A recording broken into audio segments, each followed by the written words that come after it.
Okay, we're ready.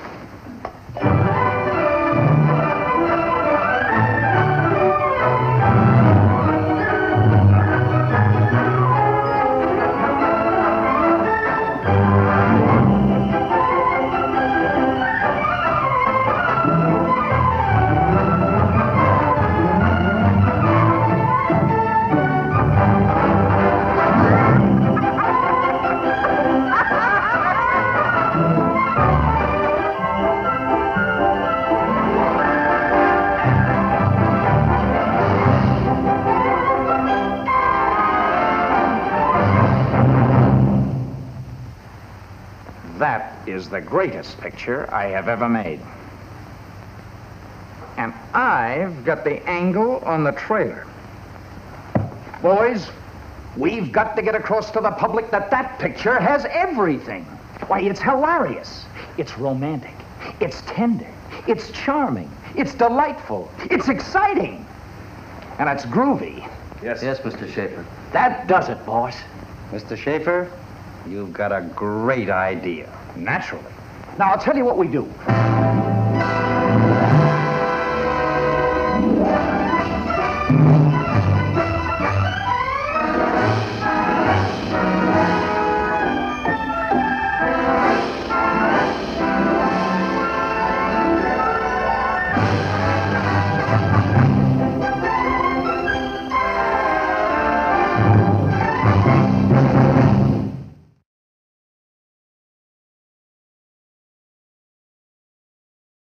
Even though Christmas isn't here yet, the holiday season is upon us, and you know what that means. Christmas movies. Everybody, at least most everybody, loves Christmas, I think. For me, it's my favorite holiday, my favorite time of the year by a long shot, and I can never get enough of it. So, as you can imagine, in this list of my favorite movies, there's got to be a small handful of Yuletide flicks to talk about.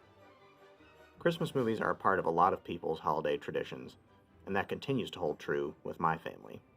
And the one that usually starts off the season of giving for my family is Miracle on 34th Street from 1947.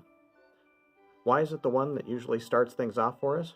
Well, the beginning of the film features Macy's Thanksgiving Day Parade, actual footage from the parade the year before this film was released, and it takes place from Thanksgiving all the way through Christmas morning.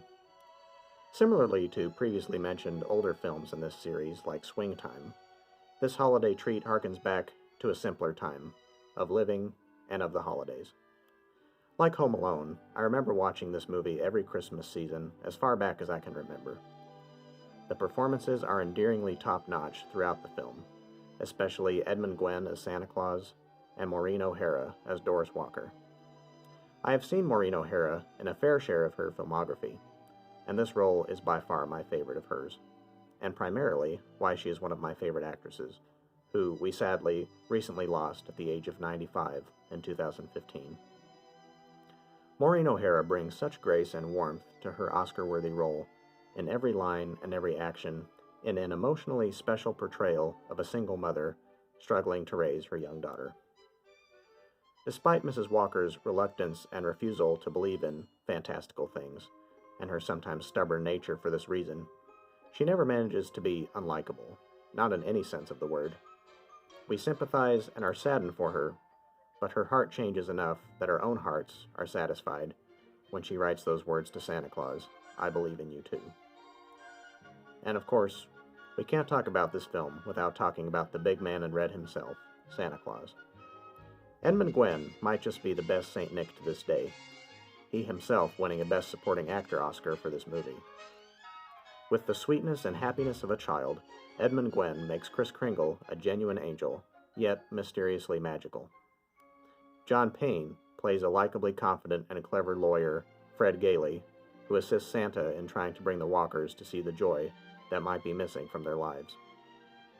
Young and adorable Natalie Wood, in one of her earliest film credits, brings Susan Walker to life in only a way that she can.